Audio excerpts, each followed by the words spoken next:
நாகர்கோவில் சிறையில் CBCID SP Shajitha நேரில் விசாரணை ஈடுபட்டிருக்கிறார். எந்த சம்பவத்தில் அப்படின்னு பார்த்தோம்னா, நாகர்கோவில் சிறையில் உயிரிழந்த விசாரணை கைதியான மாற்றுத்திறனாளி சபரிவர்மன் வழக்கு விசாரணைக்காக தான் சிபிசிஐடி எஸ்பி ஷாஜிதா நாகர்கோவில் சிறைச்சாலையில் விசாரணையில் ஈடுபட்டு வருகிறார்.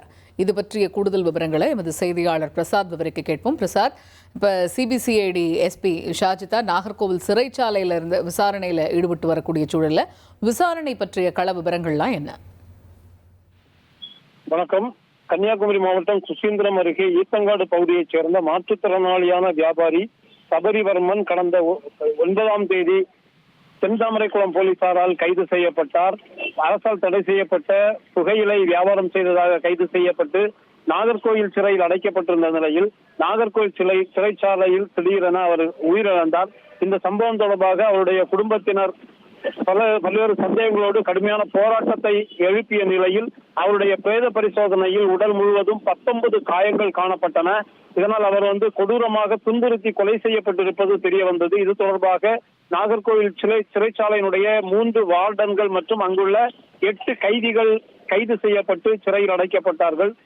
தொடர்ந்து இது சம்பந்தமான விசாரணையை நேசமணி நகர் போலீசார் மேற்கொண்டு வந்திருந்த நிலையில் சிபிசிஐடி போலீசாருக்கு இந்த வழக்கு விசாரணை என்பது மாற்றப்பட்டது. அந்த அடிப்படையில் திருநெல்வேலி டிஎஸ்பி நவராஜ் ராஜகுமார் தலைமையிலான போலீசார் விசாரணை மேற்கொண்டு வந்தார்கள். ஏற்கனவே சிபிசிஐடி போலீசார் நாகர்கோவில் சிறைச்சாலையில் தொடர்ந்து 2 நாட்கள் விசாரணை மேற்கொண்டார்கள். அதே போன்று அவருடைய குடும்பத்தினரிடம், சபரிவர்மனின் குடும்பத்தினரிடம் விசாரணை மேற்கொண்டார்கள். அதன் அடுத்த கட்டமாக தற்போது அந்த தென்மண்டலத்தினுடைய சிபிசிஐடியினுடைய எஸ்பி ஷாஜிதா தற்போது நாகர்கோவில் வந்துள்ள நிலையில் அவர் தற்போது நாகர்கோவில் சிறைச்சாலையில் 1 மணி நேரத்திற்கு மேலாக விசாரணை மேற்கொண்டு வருகிறார்கள். தொடர்ந்து அந்த குடும்பத்தினரும் விசாரணை மேற்கொள்ள வாய்ப்பு இருப்பதாக கூறப்படுகிறது.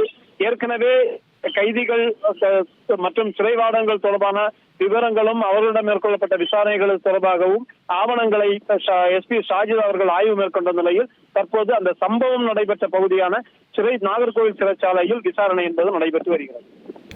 தகவல்களுக்கு நன்றி பிரசாத்.